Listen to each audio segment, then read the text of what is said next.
Bismillah ar-Rahman ar-Rahim. Alhamdulillah. As-salatu was-salam ala Rasulillah wa ala alihi awlillah. Wa amma ba'd. Rabbi shrah li sadri wa yassir li amri wa hlul uqdatan min lisani yafqahu qawli. قال رسول الله صلى الله عليه وآله وسلم إن الحسين مصباح الهدى وسفينة النجاة. Before I begin, I would like to start with expressing my condolences for the arrival of Muharram. It is a time that we all, as Muslims, we mourn. We are saddened by what has happened in about 1400 years ago to the grandson of our Prophet and his companions. I want to express my thanks and gratitude to the Islamic community of Immam Hussain or Immam Hussain Community Centre for preparing this opportunity for me to be able to talk to you. And I would hope that in the coming nights I would try my best to participate as much as I can to clarify some of the issues related to the uprising of Imam Hussain alayhi salam.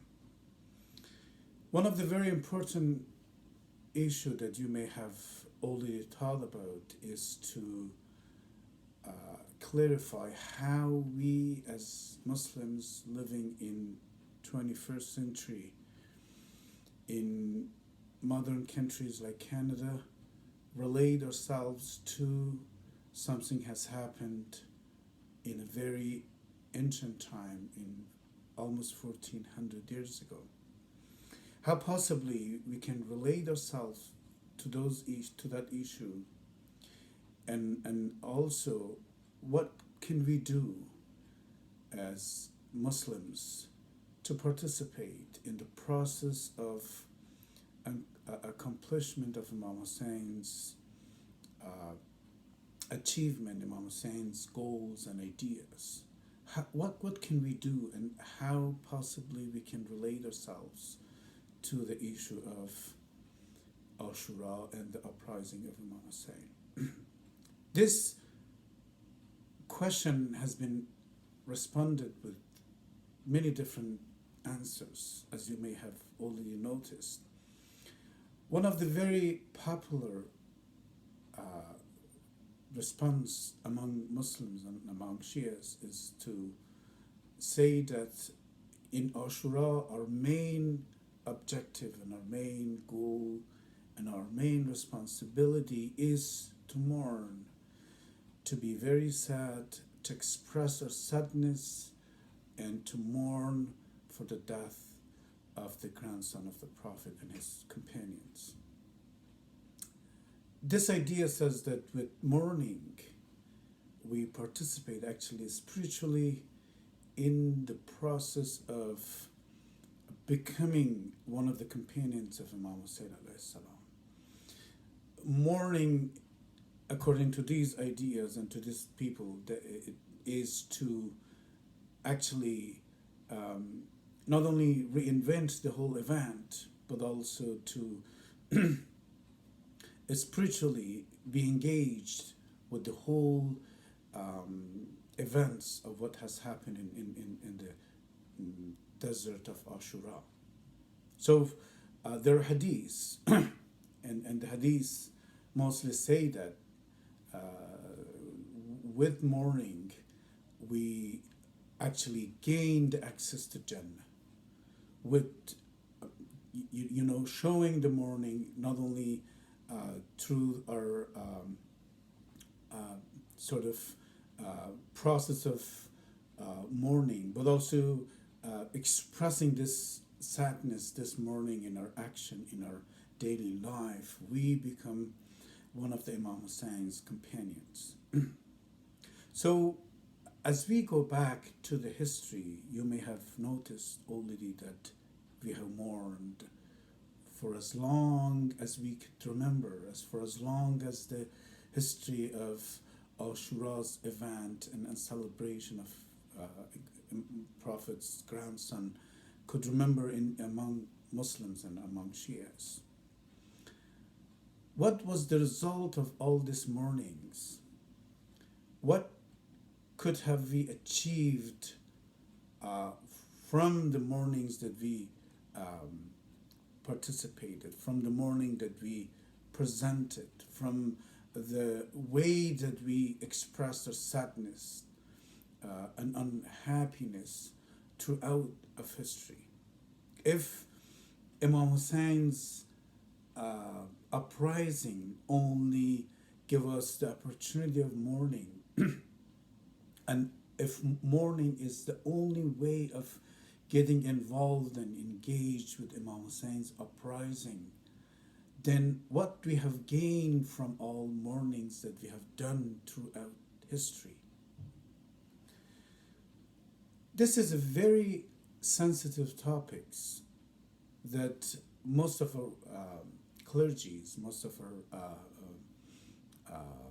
spiritual leaders and most of the ulamas are emphasizing mostly on how important is to mourn and how important is to celebrate the death of Imam Hussain alayhi salam in during the 10 days of Ashura, to remember him, to remember what he has done for Shia and for Muslims, and to be very sad and be, in a complete sense of mourning for all this 10 days, and this is all we can do. I think if we look back, we can clearly see that the motive of Imam Hussain, the main goal behind his uprising, the main issue that he actually sacrificed himself and the lives of all his companions and all his family members, was to save Islam from falling down, to bring a internal and external change to the state of belief among Muslims, to show that in that age and in that time they have gone far away from what actually Islam was. If Imam Hussein's alayhi salam goal was to save Islam, or to bring Islam, the actual Islam, the Islam in its origin, to the practice of Muslims, then we should look for the relationship between our mourning with the saving of Islam. Because what Imam Hussain has done was only for the sake of Islam. Islam was the actual goal, to be saved. And if we are doing anything to celebrate his death, it must be somehow related to the saving of Islam, to the bringing the origin of Islam into the practice among Muslims. How far we can go with only mourning and with only being sad with what has happened to Imam Hussain and his companions. The second major understanding of how we can participate to the uprising of Imam Hussain alayhi salam is that it is obvious that we are saddened and we mourn every day for the killing and the brutally murder of the best people of the earth in the desert of Karbala. No one can deny the depth of our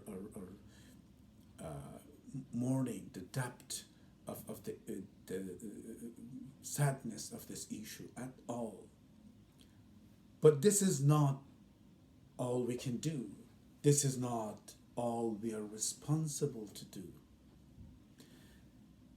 Expressing our sadness and our mourning is our emotional response to the depth of the problems that have happened in 1400 years ago.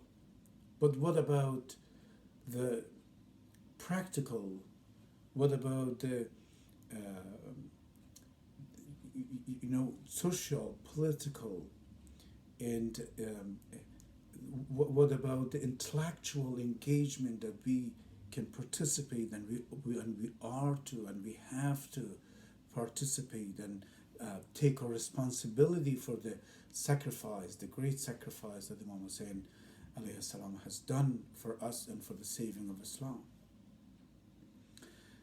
The second approach to understand Imam Hussain and to understand how we can actually relate ourselves to Imam Hussain alayhi salam and his uprising is to intellectually engaging ourselves to the motive and to the motto and to the essence of Imam Hussein's aim and goal for his sacrifice. We must go and study what made Imam Hussain alayhi salam to do this great action, to the sacrifice of his life and his companions and his family members. If this sacrifice was made because of a political goal or because of a leadership issue, because of anything else, we must go and research and find. One of the ways that we can actually research is the words of himself, to see what he has said about his uprising, about his standing up against the dictatorship of Yazid, and to see what he actually mentions as the problem, as the issues that makes him take no tolerance, and forcing him to take the only option that he had, and that was standing up in a situation that he knew that he is going to be killed. He knew that his family is going to be taken as a hostage. And he knew the whole scene that these people are not even thinking to take care of children, to be a little bit human to the action they're taking, to be a little bit human about the enemies if they're fighting in a battleground. And he knew that what is going to happen to him and to his companions. So what important issue was in Imam Hussein's mind that he could have done it no other way than to be sacrificed, to be killed in the battleground of Karbala? I think engaging thoughtfully, engaging intellectually, drawing the whole issue and looking at the issue from very different perspective is what we really need in this age and this stage. The second approach, beside the only or the mere emotional approach to the event of Karbala, is the intellectual approach. And the intellectual approach, as I mentioned, has the emotional approach in it, because as a Muslim, as a Shia, we cannot have any approach to Imam Hussein's sacrifice without that issue being included with emotion, with crying, with mourning, with sad feelings. So the second approach, which I would take on in the next coming night, nights to explore and to clarify is to how basically we can approach an intellectual seeing and understanding and analyzing the event of Ashura. What was behind Imam Hussein's action? What was so important that he could not have done it otherwise? As we all know that Imam Hassan, his older brother, he made a peace agreement with Muawiyah.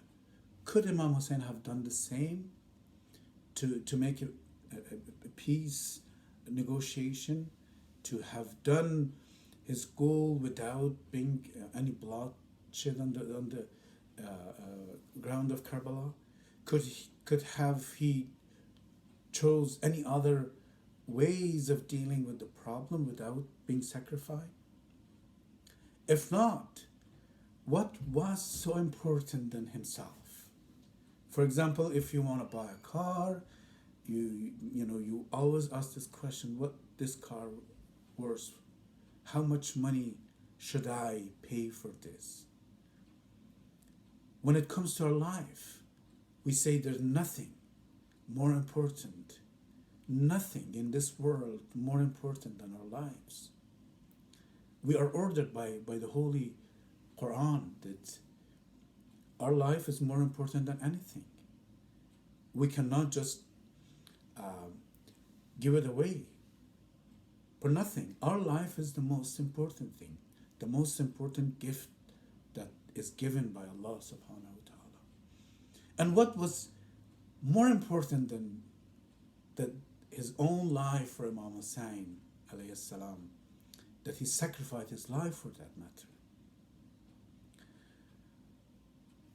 If we could find answer for this, the importance of the goal of Imam Hussain, and then in the next stage, inshallah, we will discuss that Imam Hussain had no other ways for him, no any other choice but to sacrifice his life. And then in the third night and fourth night, I will explore and raise some more questions to be able to see how, for a young student in 21st century, for an Afghan who lives in Canada, in Toronto, in Hamilton, or in anywhere in the world, how possibly we can be able, how can relate ourselves to such an event taking place in 1400 years ago, and the ways that we can engage ourselves and benefit ourselves as Muslims and benefit our society as a Muslim society, and the ways that we can put Imam Hussain alayhi salam and his uprising and his qiyam as the logo of our action in this age and in these days. And we may also come to the point to see in a liberal democracy, in a liberal democratic society that we mostly live in where